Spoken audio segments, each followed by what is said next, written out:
Marcus Thuram, Scudetto sekarang berada di belakang kami. Marcus Thuram turut hadir dalam konferensi pers di BPR Training Center, Appiano Gentile, menjelang final Liga Champions antara Paris Saint-Germain dan Inter. Ini pertandingan spesial, final Liga Champions. Lebih istimewa bagi saya karena saya menghadapi klub tempat saya tumbuh dan kenal beberapa pemainnya. Semoga kami menang, ujar penyerang asal Prancis tersebut. Thuram juga mengenang kekecewaannya setelah kehilangan Scudetto. Saya tidak marah, hanya sedih karena kami bisa saja jadi juara. Tapi sekarang semua itu ada di belakang kami, katanya. Ia lalu bercanda soal ayahnya, Lilian Thuram, semoga saya bisa menjelaskan padanya bagaimana caranya menang, ujarnya sambil tertawa. Tentang hubungannya dengan Lautaro Martinez, Thuram tak ragu menyebutnya sebagai panutan. Dia seorang pemimpin, kehormatan bisa bermain bersamanya dan para penyerang lain. Kami adalah grup yang solid, ucapnya. Ia juga mengakui bahwa performanya menurun di paruh kedua musim ini, namun tetap fokus pada satu target, masih ada 90 menit untuk memenangkan trofi besar. Ketika ditanya soal perbandingan antara final Piala Dunia dan final Liga Champions, Thuram menjawab, Piala Dunia berlangsung cepat, sedangkan perjalanan bersama Inter panjang dan berat karena ada laga kandang dan tandang. Sekarang tinggal satu langkah terakhir, semoga kami bisa menutupnya dengan luar biasa. Terakhir, ia menegaskan bahwa Inter tidak membawa beban dari final tahun lalu. Kami tidak melihat ini sebagai balas dendam, karena ini bukan melawan City dan ini adalah kompetisi yang berbeda. Kami hanya ingin bermain dengan gaya kami sendiri, seperti yang kami lakukan sepanjang musim.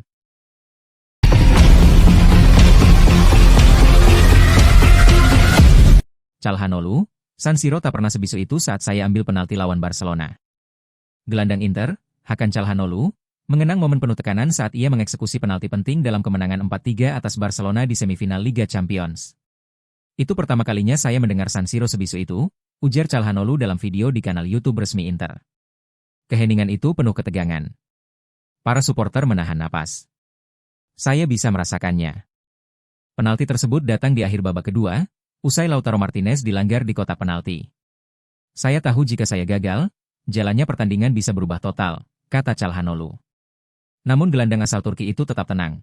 Saya memilih satu sisi, dan menendangnya seperti biasa. Saat bola masuk, rasanya luar biasa. Calhanoglu juga memuji kiper lawan yang dihadapi dalam momen krusial itu. Szczęsny adalah penjaga gawang hebat. Tidak mudah menghadapi dia dari titik penalti, katanya. Tapi eksekusi Calhanoglu sempurna dan memberi Inter keunggulan yang sempat sirna sebelum Acerbi menyamakan kedudukan. Ia menyebut gol Acerbi di masa injury time sebagai titik balik emosional bagi tim. Ketika bola itu masuk, saya merasa sesuatu berubah, ucapnya. Itu adalah pertanda bahwa kami benar-benar bisa melakukannya.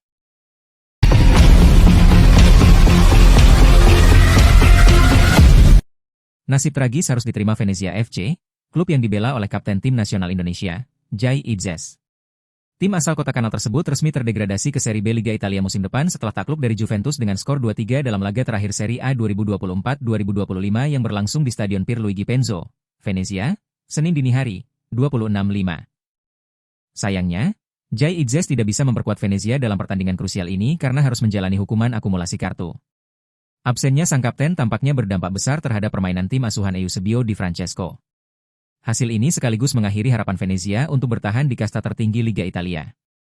Satu-satunya peluang selamat adalah dengan mengalahkan Juventus serta berharap Lecce dan Empoli sama-sama menelan kekalahan. Namun, skenario itu gagal terwujud. Lecce justru mencuri kemenangan 1-0 atas tuan rumah Lazio, sementara Empoli kalah 1-2 dari Hellas Verona. Meski Empoli juga kalah, kemenangan Lecce membuat posisi Venezia tak beranjak dari zona merah. Venezia FC menutup musim di peringkat ke-19 klasemen akhir Serie A dengan total 29 poin dari 38 pertandingan. Mereka hanya mencatatkan 5 kemenangan, 14 hasil imbang, dan 19 kali kalah. Di sisi lain, Juventus finish di posisi keempat dengan raihan 70 poin dan memastikan satu tempat di Liga Champions musim depan.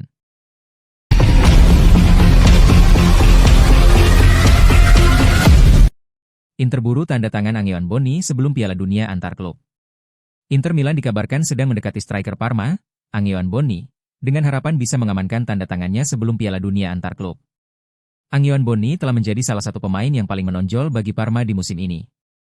Setelah membantu tim asal Emilia-Romagna tersebut meraih promosi ke Serie A pada musim lalu. Dia memainkan peran krusial dalam upaya mereka untuk bertahan di kasta tertinggi sepak bola Italia pada musim perdana mereka kembali. Sejauh ini Bonni telah mencetak 6 gol dan menyumbangkan 3 assist di Liga. Menurut laporan dari media Italia, FC Inter 1908, Direktur Olahraga Nerazzurri, Piero Ausilio, bahkan telah berada di Bergamo untuk mengadakan pertemuan penting dengan jajaran eksekutif Parma, menunjukkan keseriusan Inter dalam transfer ini. Parma sendiri dikabarkan mematok harga sekitar 20 juta euro untuk melepas pemain muda Prancis tersebut.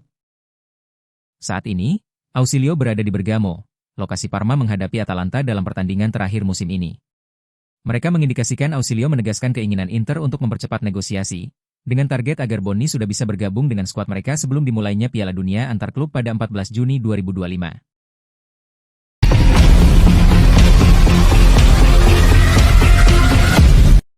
Istri Simone Inzaghi kunjungi Riyadh, keluarga pertimbangkan tawaran Al Hilal. Rumor kepindahan pelatih Inter, Simone Inzaghi, ke Al Hilal semakin menguat setelah laporan mengungkap bahwa istrinya, Gaia Lucarello, baru-baru ini mengunjungi Riyadh. Ini bukan kebetulan, tulis Tuttosport. Kunjungan tersebut disebut sebagai bagian dari evaluasi serius keluarga terhadap tawaran besar dari klub Arab Saudi tersebut. Al Hilal menjadikan Inzaghi sebagai target utama untuk menggantikan Jorge Jesus di musim depan. Strategi klub Saudi adalah memberikan tawaran finansial yang sangat besar untuk menarik Inzaghi meninggalkan Inter, sebut laporan itu. Tawaran gaji tersebut jauh di atas kemampuan Inter untuk menandingi. Meski sempat muncul kabar bahwa Inzaghi menolak pendekatan awal Al Hilal, negosiasi dilaporkan masih berlangsung. Istri Inzaghi bahkan datang ke Riyadh bersama agen dan beberapa pengacara, ungkap Tuttosport. Ia disebut meninjau fasilitas klub, lingkungan kota, hingga pilihan sekolah bagi anak-anak mereka. Situasi ini menunjukkan bahwa keluarga Inzaghi sedang mempertimbangkan secara serius kemungkinan pindah ke Timur Tengah. Kunjungan Gaia Lucarello menandakan bahwa kesepakatan bukan sekadar spekulasi media, tapi sudah masuk tahap pertimbangan pribadi dan keluarga, tutup laporan tersebut.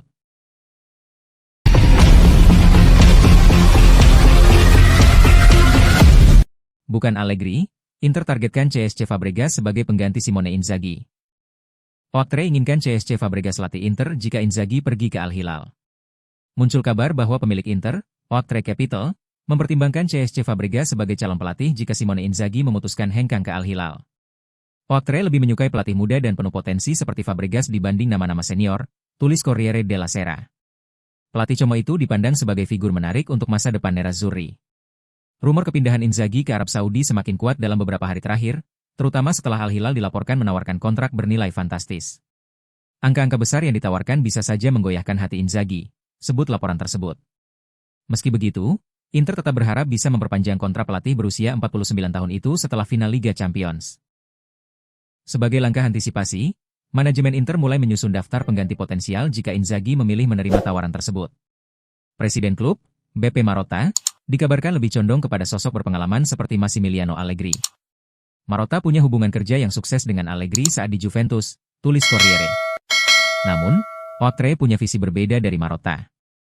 Mereka tidak menginginkan pelatih veteran, melainkan figur muda yang menawarkan pembaruan dan semangat baru, tulis media tersebut. Dalam konteks itu, nama Fabregas, yang saat ini melatih Como dan baru saja membawa timnya promosi ke Serie A, menjadi opsi yang dipertimbangkan serius.